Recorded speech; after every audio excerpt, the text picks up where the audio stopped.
Welcome to Xbox International. We had our little turbulence, but we're here with the old setup and happy to be here. A lot of gaming news, so we'll try to cover as much as possible. And I'm happy to be here with our today's panel. Unfortunately, some of our panel either have been sick or are going around chasing pigeons and other stuff, but But here we are, and first, let me introduce our guest. I'll say, but he's part of the family. General C, how are you doing today? Yeah, not doing too bad. Been playing a lot of Hogwarts Legacy, a lot of Hunt Showdown. Those have really been my main games for the week so far. All right, and last but not least, Plume Network, almost hitting that 10K. How you doing, Plume? Yeah, been grinding, been trying to get there, and it's been a very, very busy week in gaming news, as we all know, with all the Activision Blizzard stuff. So people have been really interested in hearing about that. So I've been talking about that a lot. Been able to play some games, been playing as well Hogwarts Legacy, which is so far for the amount of time I've put in is phenomenal. I've been playing Fire Emblem. So I got a lot of big games to get through. My backlog continues to grow, and after announcements today, that backlog is now even bigger than it was before. So, but it's been good. It's been a good week so far. How about you, Sour? How you doing? Oh, I'm doing great. Well, you guys went straight to what you've been playing. I guess because we're late, you guys just want to get it get it going. I've been playing a little bit of Dead Space. I've been loving it. It plays amazing. It's pretty good. The graphics are insane, and the sound quality. It's awesome. I'm loving it, and I've been playing some Perfect Dark with my son, which he's loving it. So yeah, it's been fun. Nice. So you skipped GoldenEye and went to Perfect Dark. Yeah, I mean, I was gonna play GoldenEye, but then I was like, you know what, like. In truth, if I jump into GoldenEye, I would have probably just played 15 minutes and just let it go. But I was like, you know what?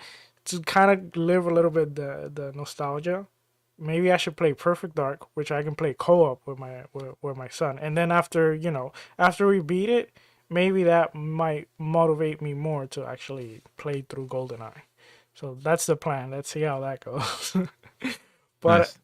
anyway, so since we got a show to go and we are a little bit late, before I hand it to you to the flight itinerary, I just want to say real quick, Tim Schafer, the founder and studio of Double Fine, he was actually inducted into the AIAS Hall of Fame, and he will be honored on the 26th annual DICE Award. I just thought it was something, nice to highlight real quick, since a lot of people don't cover that. And I just wanted to mention it. So, Plume, to you for the flight itinerary.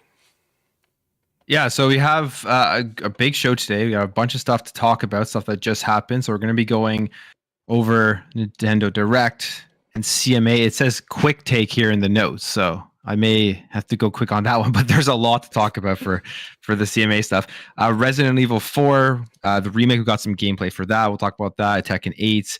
Square Enix, we got their declining financial results, so we'll go over a bit of that.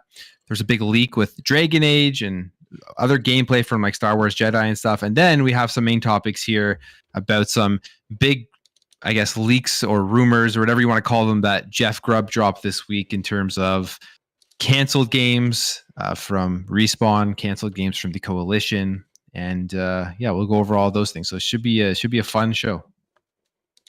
All right. Okay, well, let's jump into the in-flight takeoff passenger announcement. I'll try to do my best. Crazy did his try last week, so I guess it's my turn. Ladies and gentlemen, your current captain has turned on the subscribe button. If you haven't already subscribed, please do so. Please store your food and beverages next to your desk, underneath the seat, or in front of you. Please take your seat and fasten your seatbelt. And also, make sure you hit that notification bell. We gently remind you that smoking and drinking are not prohibited on this flight. neither is playing that wizard game. If you have any questions about the flight today, please don't hesitate to ask one of our flight panelists. Thank you, and back to you, Plume. You made me laugh on that one. I hadn't read that before, but the wizard game thing. Well, I guess me and General C are going to log off now because we're the ones that played it. So CSR, you're alone on for the rest of the show. No, I said it's not prohibited. Oh, Yeah, I thought you said it is prohibited. No, I said neither is playing wizard game. Yeah, okay. Well, so the first thing we're gonna go over here is the Nintendo Direct. So I don't know, did you guys watched it? It was just 2 hours ago. It just happened. So I don't know if you guys were able to see everything that was shown off. So did you watch I it? managed to catch a little bit of it, but not much. I just saw the major one being the Metroid remaster thing. Okay, Cool. I watched it. I just missed like the first 5 minutes because I was playing Dead Space, and then I got the DM and like, oh, and then I jumped in. Yeah, you guys. I was playing the wizard game, so. Any thoughts? Anything that stood out for you guys in Nintendo Direct? What did you think about it? I did catch the Game Boy stuff.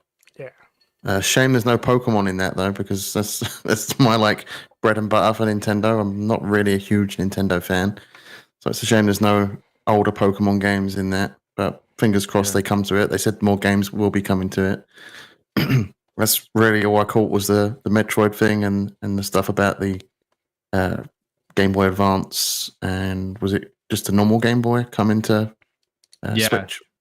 Yeah, they'll get some Game Boy games, Game Boy Advance games, and they have a decent list here. But yeah, it's definitely like a main catalog of games that most people are going to like. So it'd be cool to see them add in a bunch of stuff later on, which I think they've been doing with like the N64 and the Super Nintendo stuff. I don't know if they do it on a monthly basis or not now, but they've been adding games to that as well. For me, when it comes to the Game Boy and Game Boy Advance stuff, I generally would be really excited about it. But I have the Analog Pocket, which is like it's the best way I think right now to be playing any of these games because it uses like the FPGA stuff, which isn't software emulation, it's hardware emulation, so you get the real experience, and you can put carts in there and you can actually download ROMs and stuff, so it's incredible. So generally I'd be super pumped about the GBA stuff, but I have a device that plays all those games really, really well. So I would have been more excited. I'll just put it that way for that. Sorry, were you going to comment on that? Oh yeah, no, that got me excited, and there was a few nice announcements that kind of got me excited. Personally, overall, I think the show kind of showed a lot of games. Some of them I were not interested in. Some of them I was. So I think it was a good showcase, especially for handheld fans, because they showed a lot of like handheld nostalgia game. But I don't think they necessarily knocked it out of the park. But I'm sure just because Metro Prime, the remaster, and Zelda, for a lot of people that's already that's a knock out of the park just because of those two games. But I don't know. I thought it was a good showcase, but I didn't think it was like wow, like this showcase is out of the Yeah, no, I would agree. I thought overall it was good. I thought they did a good job. There was like a ton of games that they announced, and there was that area in the middle, which was a bit boring for me, that I didn't really care about a lot of stuff. But for the biggest highlights for me, obviously, was The Legend of Zelda: Tears of the Kingdom. The game just looks so good. It looks dark. The boss battles and fights that they had with the gameplay, I just can't wait to get that game. There's going to be a collector's edition, which I'm excited about. That's something I definitely will be pre-ordering at some point whenever it pops up. I think it's like $130 or something. And it has an art book and steel case and the game. I'll 100% be getting that, because if you remember on our end of the year show, this is my most anticipated game this year by far. Metro Prime Remastered, excited for that. I wish they would have given us a trilogy, but hey, what they're going to do obviously is they're going to sell us 3 different games, but at least they aren't full price. And from what I'm seeing on Twitter right now, the game looks and plays really good. So they did a good job with that. Pikmin 4 looks cool. So that was what they started the show off with. So I'm excited for that. Advance Wars, Kirby game, and Octopath Traveler. So I think overall, when I'm trying to get it, it was a good show. There was a lot. Oh, is it? I'm not sure. Is it? Or am I wrong there? Not sure. I have to look it up. Yeah, The graphic style, it has like that hand-drawn graphic style. So it seems like, because that's what, like, Battletoads had like that very hand-drawn, cartoony graphic style. It's done by, it says it's done by Disney Interactive Studios, but I don't know if that's a developer. Could be the publisher too, right? Yeah.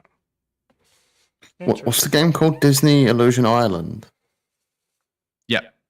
Yeah, it's done by the same studio it did Battletoads, if I'm correct. Delilah Studios. Okay, Delilah, yeah. That makes sense. Interesting.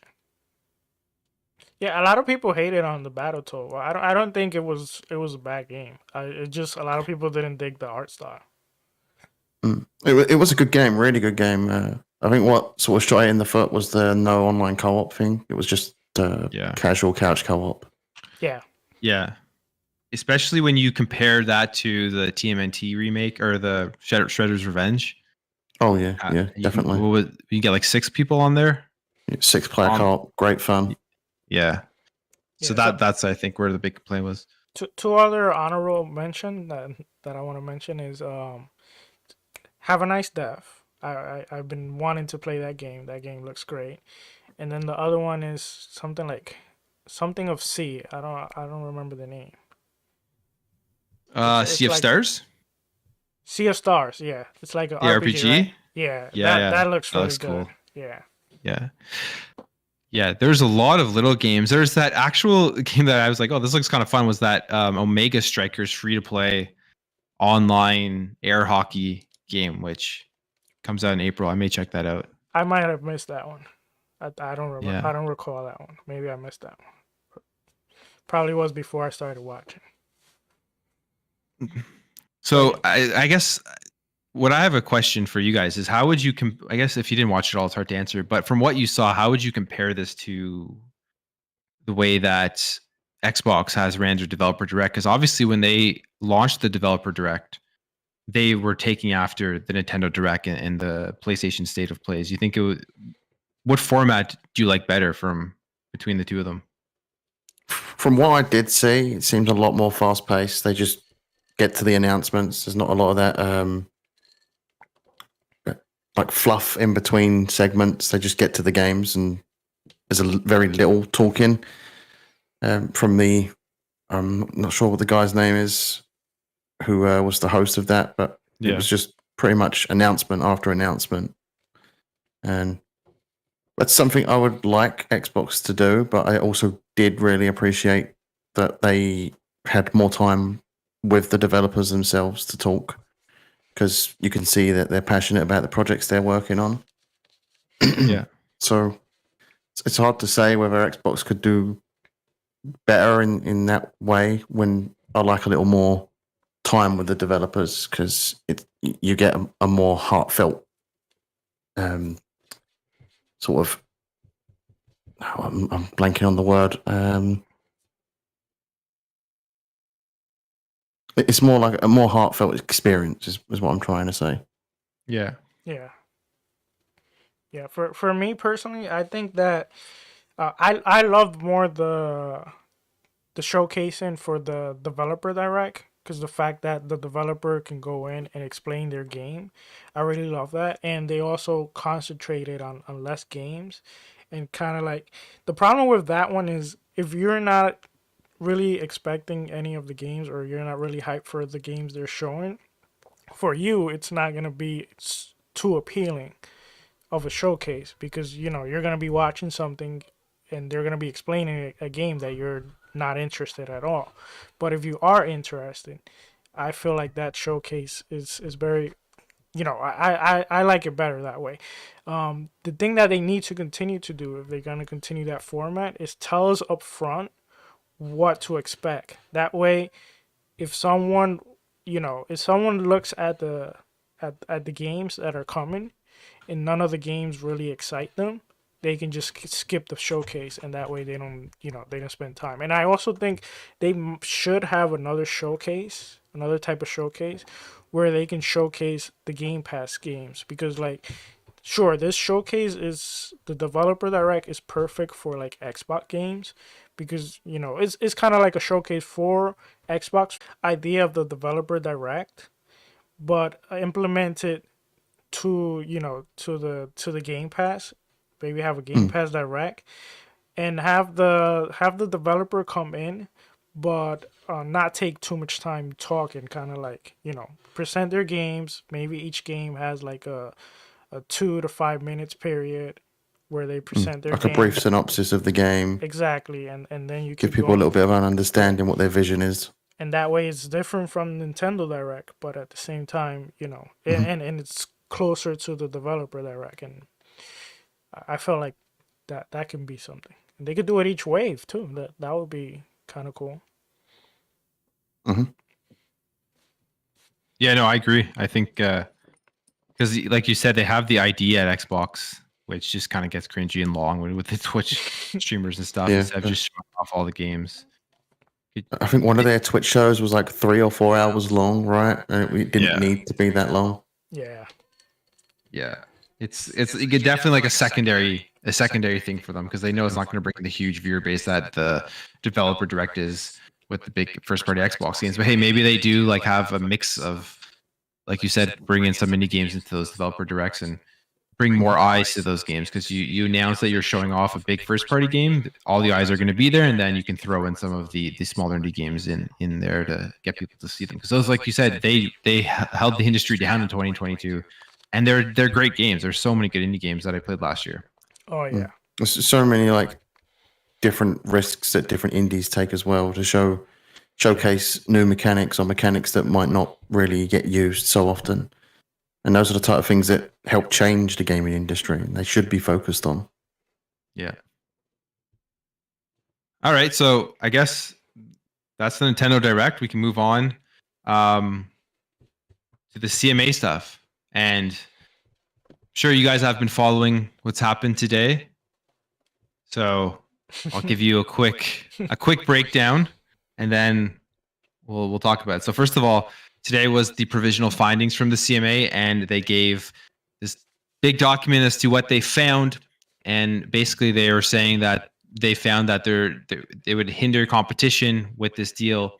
It would hinder cloud gaming, and it would make it difficult for other companies to get in and compete in cloud gaming, because of just how big Microsoft is, how big Call of Duty is, because they have owned the PC platform and Azure and all of that type of stuff. So basically what they're saying is that's their provisional findings. There's some remedies that they are going to want. And we saw some other things come out from that, which were a letter from Bobby Kotick to Activision saying that he thinks the deal is going through, and preparing for the deal to go through. There's going to be an integration process that's starting right now. So employees there, should see that coming, so to not be alarmed, I guess, when that's happening. And the biggest thing I think that when it first happened, people thought it was really negative, but the biggest positive I think out of this, if you're hoping that this deal does go through, is they said that they would take behavioral remedies, or they would be open to it, and not just structural remedies. And they hadn't even considered the 10-year deal that Xbox had offered to PlayStation and Nintendo. So this provisional findings, it seems like it's just a part of the process. I don't think it means the deal's blocked. I don't think it means the deal is going to go through. I just think that it's a step in the process. And now I believe Xbox has 21 days, if I read it correctly, to respond to the remedies that the CMA is looking for. So, General C, you have any thoughts on this? What do you think about the CMA and their provisional findings? It's definitely not a block. If it was a block, they would have just come right out and said it. They wouldn't have released a lengthy, long-winded thing about like remedies and such. There was a lot of silly things in this CMA thing that didn't make sense. There was stuff to do with Microsoft making more expensive consoles and such like that, which I kind of just turn and ignore that because it's just more like lawyer speak than anything. It's like they don't really sort of know the landscape properly. And hopefully over the next few weeks they'll learn a bit more from Microsoft with their reply to this entire CMA document thing. As for remedies, I think Microsoft are more than willing to do so, and I can see them responding to this probably a lot sooner than is it 21 days you said? That's what I think that I've read it correctly. They have 21 days now to respond or to come back with some sort of answer to the remedies that they were looking for. Yeah. I think like the main remedy that everyone is expecting to be is the Call of Duty thing. And we already know that Microsoft have reached out to Nintendo, Steam, and Sony and offered them a 10-year deal. Steam said they didn't need to take the deal because they've always had Microsoft's word, and Microsoft have never gone back on their word. Nintendo appear to have agreed to the deal. It's just Sony that haven't, and I think that's more along to do with the advertising side of Call of Duty and the exclusive content side of Call of Duty with Sony. But yeah, I can understand that the CMA are doing what most people expected them to do. I mean, we've all heard from like Hogue Law in the past, and hopefully he's back to making content soon. But he expected this sort of thing to happen, so I sort of align with his thoughts because he's in that division of mergers and acquisitions. So yeah, I fully expected this. Sour, what do you think? Oh man, yeah, I it's amazing how the CMA seems to be like, even though like you said, this is just provisional. This is just this is not a blocking, but based on the statement, you can see that they're so focused on protecting Sony that it's a little bit ridiculous to a certain point. And if it's almost like they don't know anything about the industry. Like if you look, that's exactly how I feel. I don't think they're protecting Sony to a degree. I think it's more that the fact that they understand the landscape of the industry, so they're kind of running with what Sony are saying and Sony's concerns without really understanding the landscape of the entire gaming industry. The gaming industry is changing drastically right now. We've got Ubisoft that have got problems, and for all we know, they could be getting ready to sell, and they could sell to the likes of Tencent. Tencent do have a hell of a lot of stakes in Ubisoft, and I wouldn't be surprised if it is Tencent that grabs them. So really, I think the CMA just needs to take a sit down and sort of take a long look at the landscape of the gaming industry to understand it better before really coming to any conclusion. And you'd expect them to have done this already, but it doesn't seem that that's the case. Yeah. What seems kind of interesting to me is also that if you look at Brazil, they didn't hesitate to approve the deal, and they brought up their statement and why they thought the deal it's not a problem. It's not a, and if you look at Brazil is a very like Xbox is doing very good in Brazil. And you look on the contrary on the UK, it's dominated by PlayStation. So it's interesting that even though you can say they're not protecting Sony, but at the same time, because of that, it kind of like give that illusion or give that idea. I hope it's just that they're kind of ignorant, and hopefully, they'll come around, and it's not that they're just trying to protect Sony. Hopefully. Yeah. I mean, I can understand like their worries. Obviously, the country makes a lot of money off of Sony in a lot of different business areas in the UK, so I can see their concerns, and some of them are valid and some of them are not so valid. Yeah. But they need to not be biased towards one side. They need to take a look at both sides and see that competition really is the key here. And Sony have dominated competition for such a long time. There's been statements that have come out about Sony have got like a 70%, 70% of the like industry's income or something like that. I can't remember the exact article. And they came out and said it's like 50 or 40% is the right thing. I'm blanking on some of this. I can't really paraphrase it much.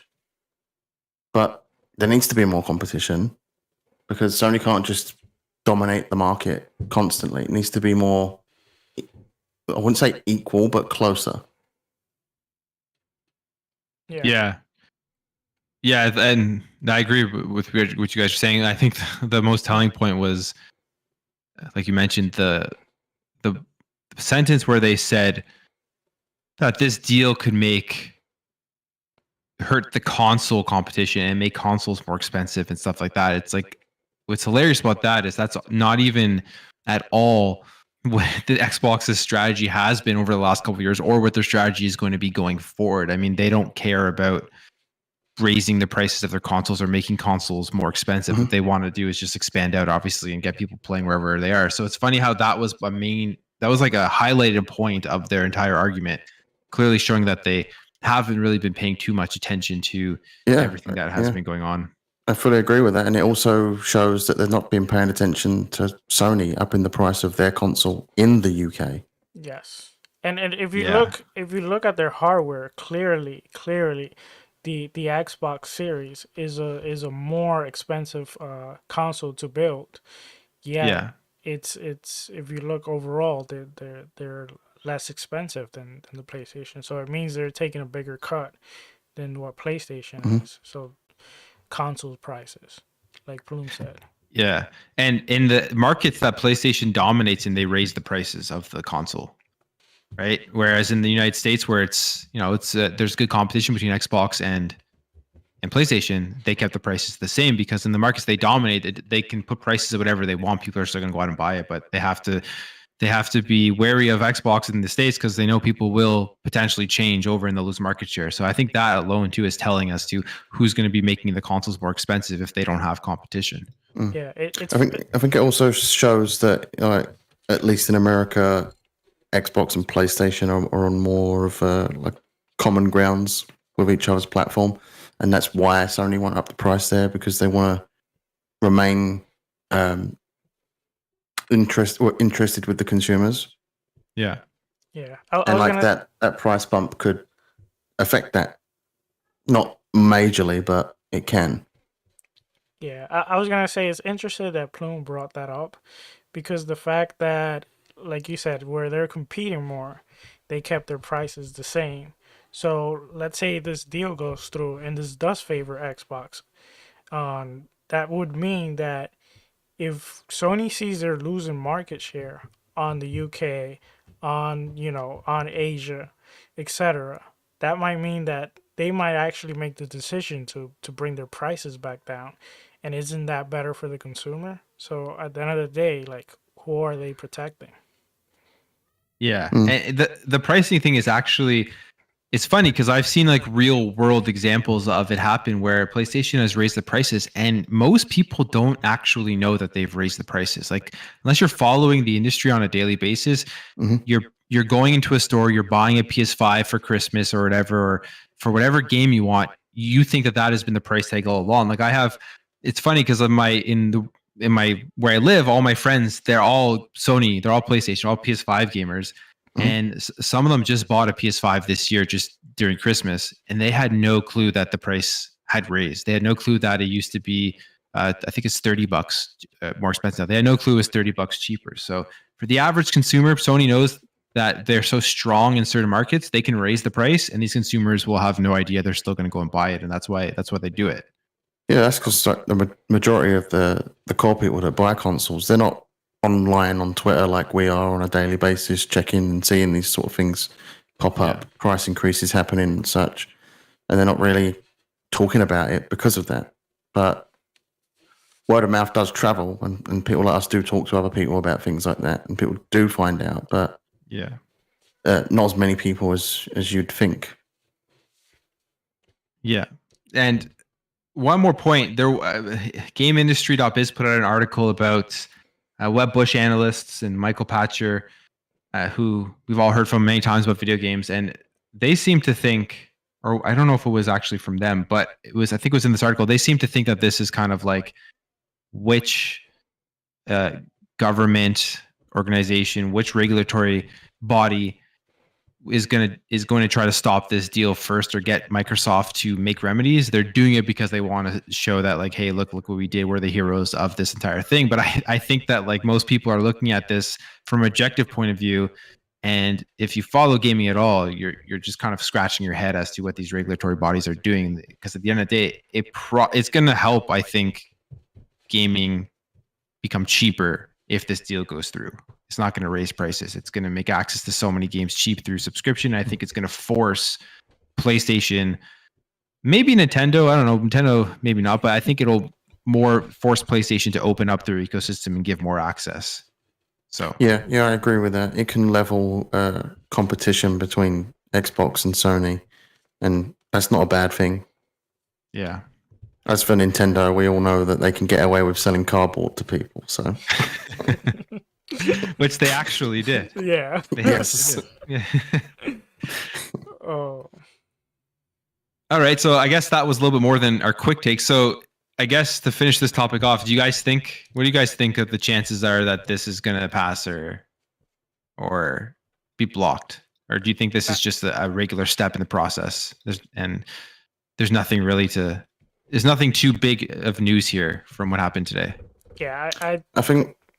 Oh, I was. I'm going to go first, so. I'll just say I completely think this deal is going through. Like, I don't see, at least from what was stated from the UK and what everyone else have stated, I don't see that as of sufficient like claim to like stop the deal. They don't really have anything. Mm-hmm. Mm-hmm. Yeah, I think much the same. I mean, I fully expected this to happen. It's a $70 billion deal. If this didn't happen, then there'd be more questions than answers, to be honest, because it would be pretty weird that a deal of this magnitude goes through so easy without scrutiny. Yeah. No, yeah, I think I'm with you on that one. I think like when the CMA stuff first came out, there's a lot of questions and stuff, and people were thinking that this was like a definitive thing. But then as more information came out and as you read through the documents, it really just seems like it's just a natural step in the process. So we'll see what happens, but you never know. Maybe it could still easily be blocked, but we'll see. So Sour, I'll throw it over to you for the next topic. All right. Well, like I said before, I was playing Dead Space, which is a remake, and going from one remake to another. We got Resident Evil Remake, which showed a gameplay of Chapter 5. I don't know if you guys were able to catch it, but I didn't catch it, but I'm super excited for it. I'm trying to stay away from it because I know they're making some changes to the story, and I'd rather be spoiler free. Okay, all right. But did you see anything before, or you haven't seen anything? I only really saw the first trailer that they showed, and I think I've seen the first little bit of gameplay they showed as well, and that's really where I stand with that. I don't really watch a whole lot of gameplay when it comes to the Resident Evil series before they come out, because I always buy those games, because the Resident Evil series is something I grew up with, watched my dad playing them, I'd hide behind the sofa while my dad was playing them because I was terrified of them as a kid, but then I grew up to absolutely love those games, and I've played almost every single Resident Evil game apart from some of them that are on the Game Boys and such. All right. Well, if you don't want spoilers, try not to interact with Crazy Lou about Resident Evil, because then he'll tell you the story about how Resident Evil 4, how they speak in Spanish and they're not scary and blah blah blah. He'll mimic it. But how about you, Plume? Did you get to see it? Are you hyped for this game? What do you think?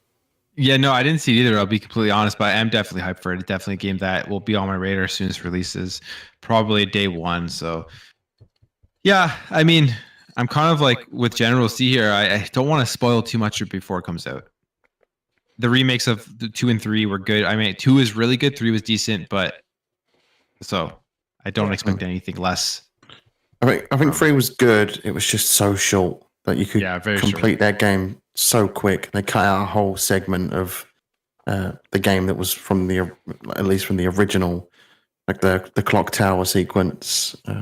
That's missing from the game entirely, and that's a shame because it's a good part of the game. Yeah, so here's hoping they don't do anything like that with 4. I don't think they are. I think that they're actually expanding the story rather than chopping pieces out.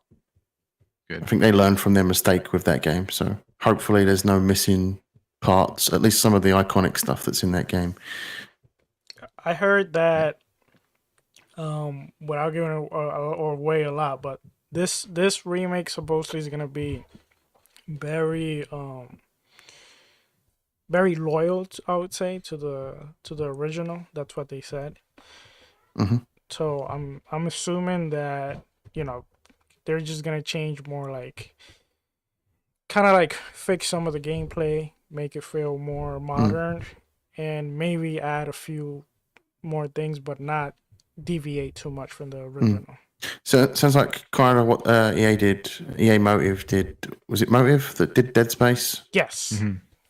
It sounds like what they sort of did with Dead Space, where they've expanded some of the story in some places. That's why I haven't really watched any gameplay of Dead Space, because I know I'm going to play it at some point. Yeah, like I said, I have played from the original. I played like 5 chapter. I was close to the 6. I already passed the part I played in the original, and I did see some differences. Just to mention one, for example, the mission with the asteroids, where you got to shoot the asteroid down, they changed that one. That part was so hard in the original.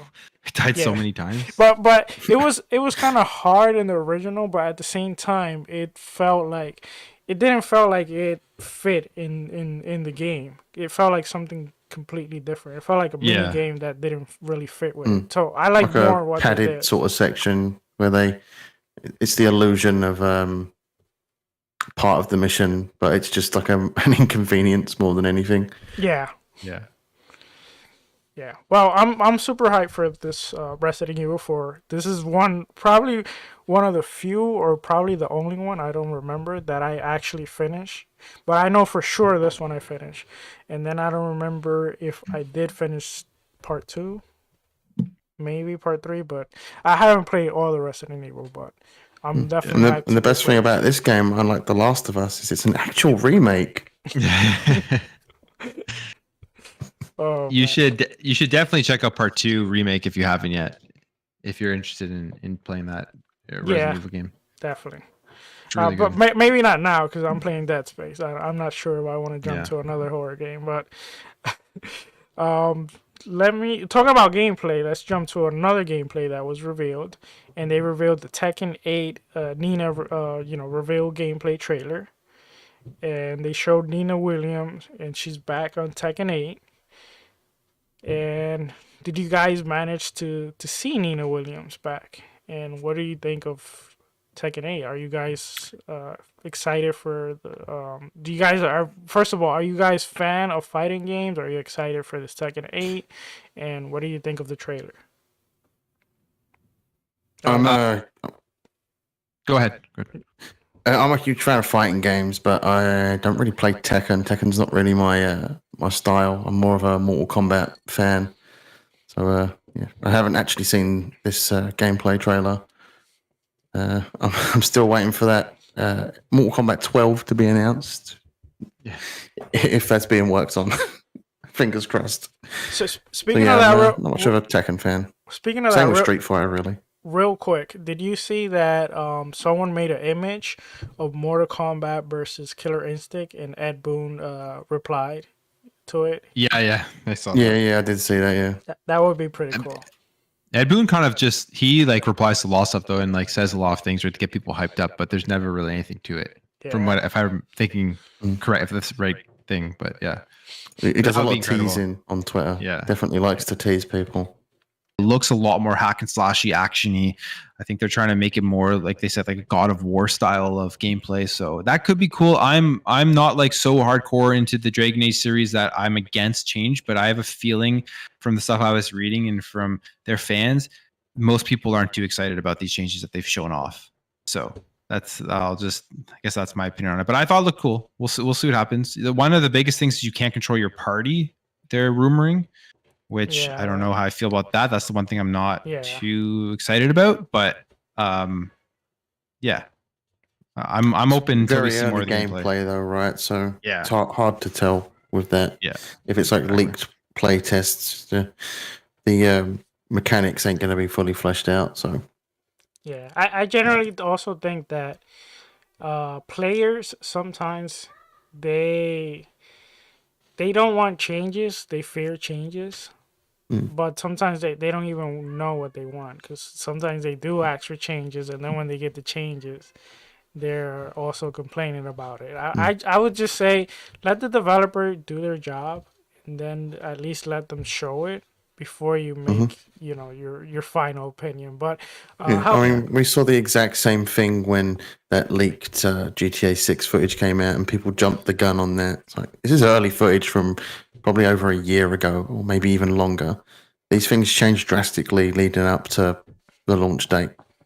yeah, That's why games don't go gold until like a month before their release. Yeah. yeah, correct. That's why I wish more games they just stay silent and not actually talk about it and show anything, and just build Shadow the drop. game and just not necessarily shadow drop, but at least start showing the game once the game is like almost ready. You're just like polishing like bugs and stuff like that, and then you start showing and start marketing. I think that's even better for actually showcasing the game, because then people see the actual game and are actually hyped for the real game, not for CGIs or things always get leaked, unfortunately. So and as technology advances, more things are gonna get leaked. But Especially in a day and age where like everything is done over the internet, and a lot of that happened during the pandemic. The changes, people working from home, sending files back and forward through the cloud, and leaks tend to happen because of that. So I'd just say don't judge a book by. Yeah. But you Yeah, can. Oh, sorry. Go ahead. No, I was just going to comment on what you said about the early announcements and stuff. And we've seen it happen so many times in the last couple of years. It's just been so negative for these games with the negative hype that surrounds them when leaks come out, or they announce games that obviously aren't ready to be shown. And then they show off gameplay that just isn't great. And it's crazy that that companies still are going along that route. And the only thing I can think of as to why they do it is because they need to generate that hype and try to, I guess, push sales of stuff forward for the quarter or something. But I feel like we've seen so many times recently that games that show them when they're ready, release them when they're ready, and it pays off, even if you have to keep delaying them, or don't even announce a release date until you're sure that the game is going to come out. But I don't know. That's just my little rant on that. Yeah, definitely. Well, one game that has been starting to showcase, and I guess they waited long enough. I'll jump to this one. It's Star Wars Jedi Survivor, which will feature both fast travel and a rideable creature, which you will be able to use to ride from point A to point B and back to A. So basically the fast travel is point to point, and then the rideables creature, they offer a way to quickly negotiate between points, like help you get to the point. And then this notes actually I wrote a few days ago, and then I believe was it yesterday or the day before yesterday we got an actual gameplay from IGN, which unfortunately they keep doing that that weird gameplay where, okay, sure, I love you showing me the landscape and a show, but then it's like they play so slow the game that it doesn't look like the person playing it actually knows how to play. And it's not probably the case. It's just that they're trying to show you like everything like neatly, but just play the game because we want to see how it actually plays. Yeah. But General C, I'll start with you. What do you think so far of what you've seen with Star Wars Jedi Survivor, and have you played the not the prequel, well, part 1? I'm gonna be in the same sort of boat as Resident Evil 4 here. I haven't seen his gameplay. I'm more interested in just playing the game because how much I enjoyed the first game. So I'm gonna stay away from gameplay here and just go into that game with sort of no expectations in the gameplay department and just take it all in. I know it's for a fact it's going to be good because how good the first one was and how well they respected the IP of Star Wars and the great storytelling there, as well as some of the surprises towards the end of the game. So yeah, I'm just looking forward to getting that game. Yeah, I really think this part 2 is really gonna elevate because part 1, from the information that at least we saw, EA wasn't really fully backing the game as you know they are now because they saw the success of part 1. So now I'm sure they're really backing this game up, and we know the work that Respawn could actually make. So my question to Plume would be like, do you think, first of all, like, have you like what you've seen, and second of all, do you think with Respawn having a bigger focus on the Star Wars game and having a bigger financial backup, do you think this game could be like a game of the year contender? How would you? What are your expectations for this game? I definitely think it'd be game of the year contender. I loved the first one. It was probably my favorite. Where I forget what year it came out. What was it? 2020? I think. I don't know. Anyways, it was one of my favorite games that year. It was so good. I played through it on the hardest difficulty, and it was just really well done. And I did watch the gameplay. So from what they've shown off so far, it looks like it is just a bigger, better version of the first one. You have like the dual lightsabers, and it's just everything. It looks like it's just more polished. So I do think it definitely can be up there as a game of the year contender. And Respawn themselves is probably one of my favorite developers with the stuff that they have made. I don't think they've made a bad game. I can't even, top of my head, I can't think of a game that they have made that hasn't been a hit. You got Star Wars, you have Apex Legends, you have Titanfall 1 and 2. I mean, Titanfall 2, the single player campaign, probably one of my favorite first person shooter single player campaigns. So amazing. Yeah. More people need to play that game.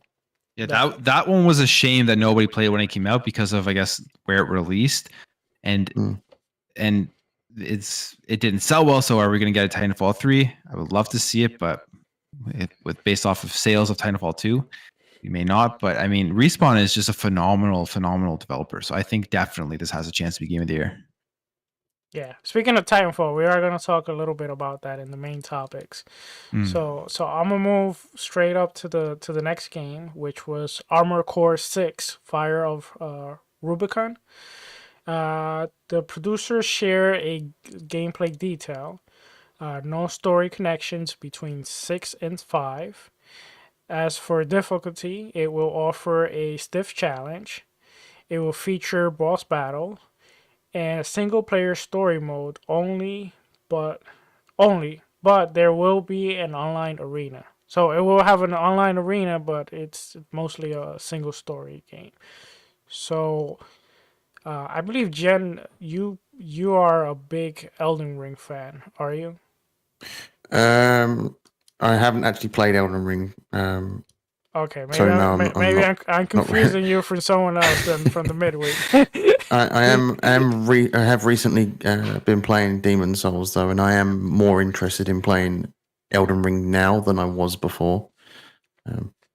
I think with Armored Core, as someone that's never played an Armored Core game and never experienced one, I think it could be interesting to see what FromSoft do with Armored Core.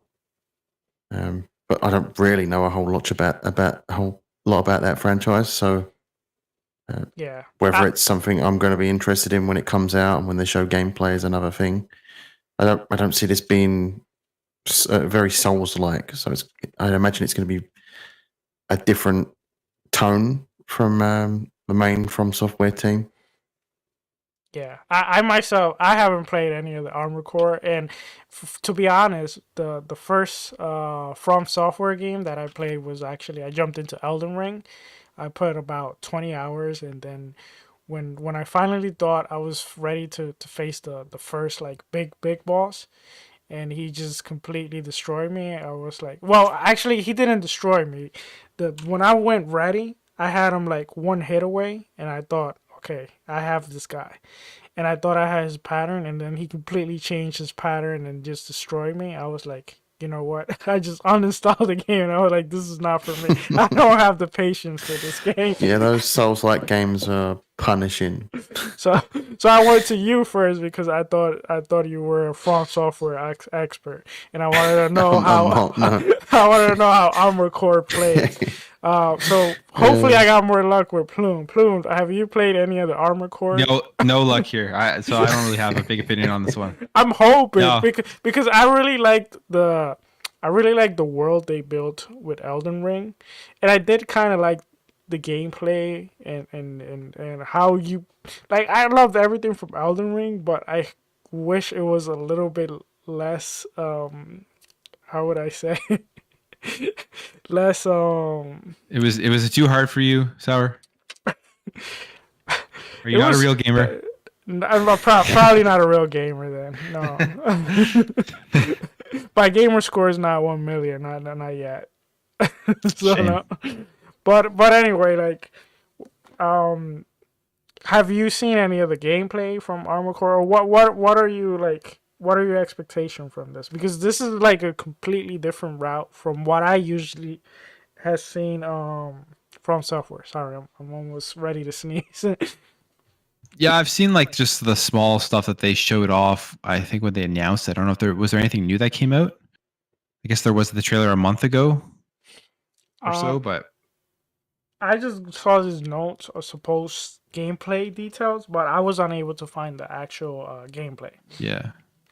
Yeah, I don't know if there's anything new other than what they showed off at the Game Awards. I think that's when they announced it, but I could be wrong on that. I haven't followed this game that too much because like I said, never played it, but I don't think it is like a Souls style though. I think it's more actiony. Like it's not as like difficult. It's not like, or it's not as like you have to really focus on that one character and dodge and all that type of stuff. I don't think. I could be wrong, but okay. If someone in the chat, the Armored Core series is more action orientated, but I would this being made by FromSoft, I would expect that at least that level of challenge of a Souls-like game without obviously the Souls-like gameplay. Yeah. I mean, I'll probably take a look at it just from what people are saying about when it comes out and maybe give it a chance. I did like Elden Ring. I beat last year Dark Souls Remastered for the first Dark Souls for the first time ever, and I really loved that. So I know I do enjoy From Software games. So I'll probably see what it's all about. All right. Well, real quick before we move to the main topic, I see we're having some buffering issues, unfortunately, so I apologize for that. I would like to go real quick to the chat and shout out the chat. Mr. John Dark, thank you for being the first one actually here. Talos, nice seeing you every week here. We got you guys, of course. We got RWK88. We got Back from the Dead. Ham Solo, how you doing, man? Okay, so the second rumor from Jeff Gruber, the second info he gave out was the Coalition, and they canceled their smaller non-Gears project with another project. and this coincided with layoffs. So I'll say what I think about this. Like I said, I'm sad about this. I was really hoping to see what else the coalition would be able to bring. Although I love Gears, it's one of my favorite franchises. I think they're a really good studio. I think what they've done in terms of like the quality of Gears 5 and graphically and just as a showcase game. You look at Gears 5 now and Hive Busters and everything, that game probably still looks better than most games out. So I think they're just a very, very high quality studio. I would love to see what they'd be able to do. And then we even saw the Matrix demo that they worked on. So that was disappointing news. But they're moving to Gear 6. It's going to be Unreal Engine 5. It's going to be a spectacular game, I think. So it's not all bad news. But what do you guys think? I'll start with you, Sarah. What do you think about this? Are you sad about this, or do you just want to see? You just want Gear 6 to come out? Is that the next one you want to see from the coalition? Not actually. Like, I played the Gears when I first started, playing on the Xbox console, which wasn't too long ago, probably like 2-3 years ago, maybe 4 at most. So you missed out the whole Gears of War, the first one with the 360 and the whole marketing campaign and all that type of stuff. Yeah, I went around for that. I missed all of that. So I play them all together, and I would say for me personally, like, I would like them to take their time with 6, and I was really hyped, like you, to see what the coalition could actually do, because they do seem to be a very talented studio. If you look, the whole running, like how they run, crouch down, and some of the gameplay, I feel like it's time for it to evolve. I don't know if you guys feel the same. I don't know. I like it. I mean, like, I'm just like, I like the classic Gears of War stuff. The only thing I want them to change is go back to naming it Gears of War. To be honest, like, I don't know. I think I'd rather them just stick to what's done well for Gears and see out this trilogy and then change Gears up afterwards. But like when it comes to this other game that they may or may not have been working on, there's no legitimate information there that states that that's actual real information. But if it was, it's a shame, because I would like to see something new from the coalition. They're masters of the Unreal Engine, and to see them do something in Unreal Engine 5 that's separate from Gears before they work on Gears gives them a chance to practice with that engine before moving on to the bigger project and seeing what they can do and how beautiful that game would have looked like, and taking that experience. So, yeah. But like I said, we don't know whether that's true. This game may or may not have been in the works. But yeah, I'm excited to see the next Gears. I can't wait to see what that game looks like in Unreal Engine 5. Yeah. It's going to be amazing. I mean, even to this date, Gears 5 is still one of the most visually stunning games out there. It's even on Unreal Engine 4, it looks amazing. So yeah, could you imagine what Gears 6 is going to look like in a whole new engine, or the next version of the Unreal Engine, with all those bells and whistles that come with the Unreal Engine? Yeah, I agree. And to Sauer's points with the coalition helping other studios, that was another thing. I think that, I don't know if it was Jeff Grubb who dropped that, but they were helping other studios, and they were even helping Halo. And now they've laid off employees, and then obviously now they've had to cancel these side games. It almost, to me, I talked about it earlier, was that in a video, that it seems like it's just really bad studio management. If they took employees to make smaller projects, cancel those projects, and then also took employees to help Halo, and then transition them all back to just working on Gear 6, I wonder how much that's put them behind, and how much that's going to affect the release time for Gear 6. Yeah. I think another point to make with the other games they were working on is we don't know to the level of degree they got with the development of those games. So they could have hit roadblocks or whatnot. I mean, this would probably have been a more of a passion project like sort of thing, like we got with Hi-Fi Rush. Yeah. And maybe they just hit a wall and couldn't get any further with that project. So they just chose to scrap it and move on to Gears 6 rather than try and duct tape whatever issue they might have encountered together again. Or it saves them the trouble of trying to come up with something else to make. So the safest bet is to move on to Gears 6. It's less of a waste of money that way. Yeah, I agree. If you guys don't mind me jumping off topic real quick a little bit, you did mention Halo, and I don't know if you saw there was some rumor information that leaked from season 3, which seems to be a little bit more than what I think they have promised, or at least I saw some features or some stuff that wasn't promised for season 3 and seems to be leaked. My question to you guys is, because this has really confused me. Like, there's so many rumors that they're changing engine, they're rebooting everything, but then you kind of see I guess the marketing and the studio on 343. You keep pitching the idea that they're going to continue and that they have a roadmap. So do you guys really think the rumors could be fake, or do you guys just think they're just they're just stalling for time, and then eventually, when they have something, or they're just trying to prolong it as long as possible to then give us the bad news? Because, like, I don't understand. Like, for example, the winter update, they announced the winter update. They gave us the winter update. Then in December, they gave us a little bit, they gave us a smaller update. And now they're giving us, I think it was yesterday, they gave us the Forge community thing. So if you look, even though they have not delivered, but lately they have under promise and over delivered, like Silent Cypher said, even though it's still not enough. So I'm wondering, like, what is their game plan? Are they really gonna continue or not? What's your thought, General C? I have been so detached from Halo Infinite over the last 9 months that I don't really care. And it's a shame because I grew up with Halo. It's the game that got me into gaming. It's the game that got me into the love of gaming. And under 343's leadership, the games from them haven't done so well.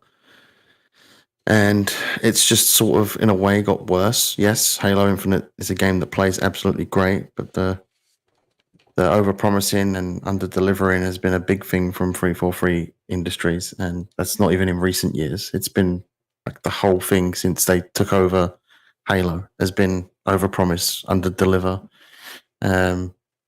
They cut split screen out of 5. They did that exact same thing with Infinite.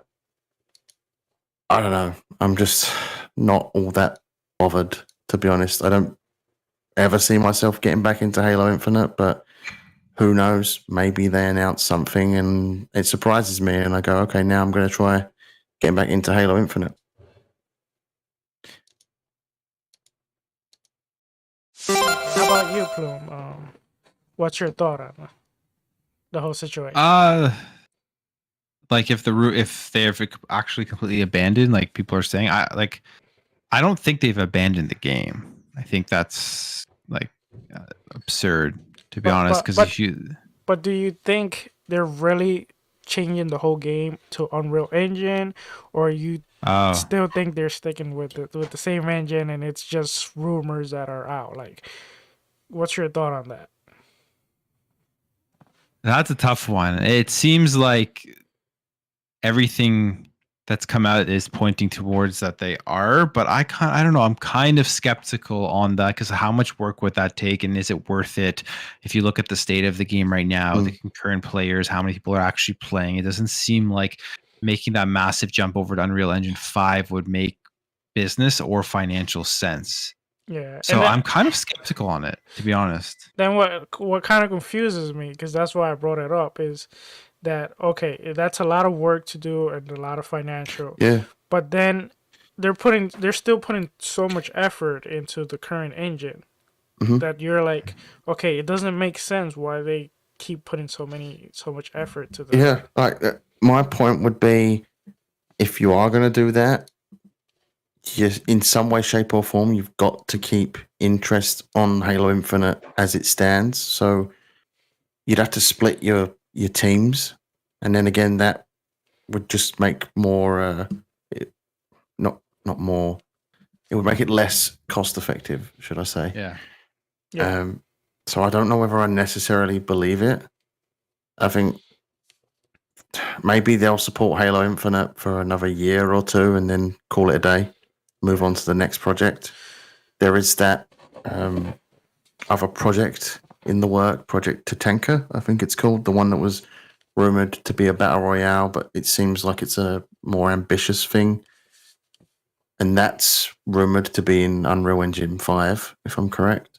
Yeah. So yeah, maybe they stick with the Slipspace engine for another year or two, and then they go pull an Avengers and kill the live service element of the multiplayer, and then just bury that game and forget about it, and then move on to the next Halo. Yeah. My thing would be like, is it possible that, for example, that they stick with this game, and then when that game mode comes, it's added to the menu, but somehow when you kick into that mode, it switches to that. Is it possible, like, to switch into that game mode, even though it's a different engine within the game, or would that be like a separate thing? Because that to me, that's a very important detail right there. Because if it's something that you can add to the menu and it kicks you to that other mode, I think if they continue to do what they're doing right now, where they're under promising, they're doing their small update and they're not talking a lot, they're keeping silent, and then they actually are delivering a little bit more than what they're promising. And then when they do have that ready, hopefully, they have enough new content on the other modes, and then you add this huge mode.